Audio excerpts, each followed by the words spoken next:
Most meditators commonly find this problem because of thoughts, rushing of thoughts, tornadoes, storms of thoughts going around in the mind during meditation. Because of this, people often think that meditation is a form of concentration and it must happen. This is far from the case. Meditation is not a skill that we learn. Neither it's a knack that you either have or don't. I would like to propose that meditation is something very natural to us. It is something that we already know, and even something that we already do. I would like to share one common definition of meditation, which is to think continuously about one object in mind. According to this understanding of meditation, everybody meditates, though each person meditates on different objects, on different ideals. This depends upon our individual interests and aims. You'll find one person meditating on their job perhaps, another perhaps meditates on a job that they wish they had. People meditate on so many things, so many objects. These examples represent case of accidental meditation, shall we say. You are not sitting down and trying to meditate on these things. It just happens that way. Somehow, your mind becomes occupied with an idea and runs with it. Do we really choose these objects? Does the mind occupy the position of a servant, or has it become our master? Meditation is natural, but the meditation of the unregulated mind is not so beneficial. It does not transport us from restlessness to peacefulness, or from dissatisfaction to contentedness, from disturbance to stillness, from passion to compassion, or from selfishness to selflessness, or from heaviness of the heart to lightness. In order to turn this situation around, we take up formal meditation, in which we train the mind with a chosen object. The purpose is for it to become a useful instrument in our hands. But now we find that meditation does not come as easily as before. You have your chosen object of meditation, but meditation doesn't happen so naturally. Now, you are fighting with your mind, trying to make it concentrate on your chosen object. Mind doesn't want to stay there. It wants to go back to something else that it would prefer to be thinking about, something else that it would prefer to be meditating upon. Most meditators commonly find this problem because of thoughts, rushing of thoughts, tornadoes, storms of thoughts going around in the mind during meditation. Because of this, people often think that meditation is a form of concentration and it must happen. I must run away from these thoughts. They think that meditation is to hold the mind on a particular object. This is far from the case. While it is true that with concentration, you can achieve single-pointedness, it is too artificial though. You may hold your mind on one idea, but the moment you relax your efforts, the mind's activity springs back. We have not transformed ourselves at all, but only applied a superficial fix. If your mind is truly settled, it should stay there when you relax your efforts. Like a well-trained dog It should stay without you having to tie it up. Concentration is like tying up a dog so it doesn't run away. But in meditation, it stays put despite being given its freedom. Like a well-trained dog, mind remains focused on cherished object of meditation. This happens in the most natural way when we meditate with yogic transmission, or pranahuti as we call it in Sanskrit. The transmission is a yogic art form performed by the trainer, which enables us to go deeper into meditation without resorting to force. To me, this transmission is something like a lift in a high-rise building. Transmission naturally draws you inward into your heart and allows us to experience greater depth in meditation than you otherwise would. When we meditate, what do? Meditation, we start with a thought. Right? What do we think?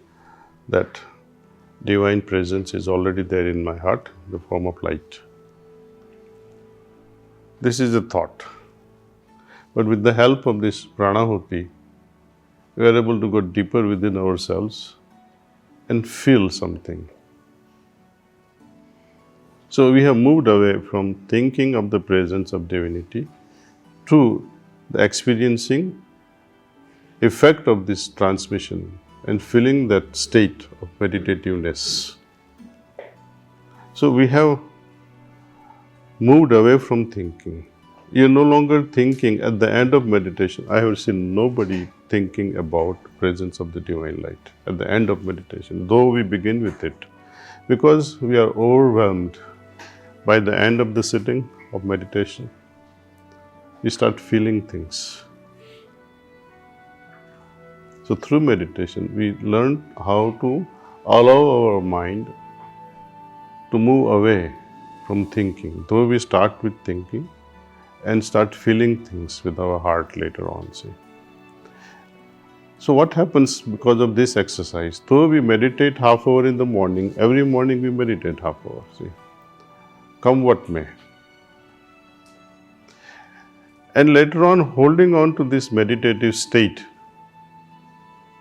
like today morning you meditated, right? After meditation, what should have been my approach? I would simply sit for another 2-3 minutes with my closed eyes and try to feel what has gone through. Try to see the difference between the state of my mind before meditation and now after doing the meditation. Feel the difference and hold on to that difference. Walk into the business world with that different mind. Or if you are a housewife, continue with that meditative state. So in short, we are holding on to a state of feeling. We are becoming more and more receptive. We are more and more becoming introvert. Though your attention is all over, your attention will remain 360 degrees. Oh, I have to do this, I have to do that. But all this, I have to do that, all those important things will be in the background. But your focus will be mainly on this receptivity, see. That now I have moved away from thinking to remaining in tune, remaining centered within myself. If you meditate in the morning and let go of that state of mind that you have cultivated, then that meditation is useless. It's like you have money, but you have not carried it in your pocket. You forgot your credit card, you forgot your cash.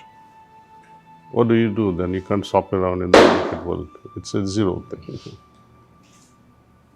So we have to carry that state of mind with us. So morning meditation, though we do it so well, unless you carry that meditative state along with you, the efforts that we have put into in the morning will be wasted, because it's not with you now. When you need it, it will be like Karna's state. When he needed the most, he was harmless. He didn't have his arrow. So to me, meditation should be extended with open eyes during day-to-day activities by centering yourself. When you have a project to conclude and you become meditative, your answers will be crystal and crisp, crystal clear and very crisp. You can move making decisions very confidently and with courage because you know in your heart it's the right thing to do. So the function of the mind at the peak of its evolution will move away from thinking and it will become more and more towards feeling. There will be coherence between mind and the heart. One philosopher said it is becoming of an eclipse of conscience. When mind and heart agrees, it's like they are superimposed. Most of our decisions are like that, and they are perfect when they are superimposed. But when you have to decide something, and this heart says something else, there is no eclipse. They are just bypassing each other, and that creates a lot of conflicts. Under such scenarios, what would I do? I would say, okay, mind, keep quiet. I have to make a decision based on my heart's dictums. That's the best thing to do.